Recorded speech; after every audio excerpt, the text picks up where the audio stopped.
আগামী নির্বাচনে আরো একটি গুরুত্বপূর্ণ ভোট হবে, সেটা হচ্ছে গণভোট।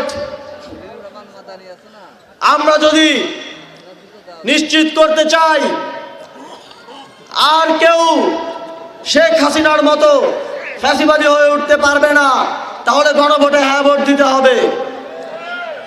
আমরা যদি আগামীর বাংলাদেশকে সাম্য, মানবিক মর্যাদা এবং সামাজিক ন্যায় বিচারের বাংলাদেশ হিসেবে গড়ে তুলতে চাই, তাহলে গণভোটে হ্যাঁ ভোট দিতে হবে।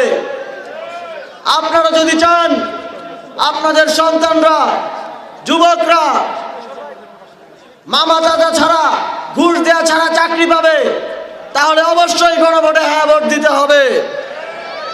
যদি আমরা আর কোনো ফেলানিকে কাঁটাতারে ঝুলতে না দেখতে চাই, তাহলে অবশ্যই গণভোটে হ্যাঁ ভোট দিতে হবে।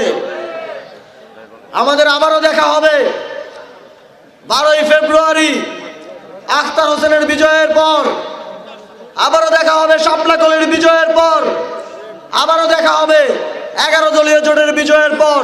সেই পর্যন্ত রাজপথে, উঠানে, অলিতে গলিতে আপনাদেরকে কাজ করে যেতে হবে, পরিশ্রম করে যেতে হবে।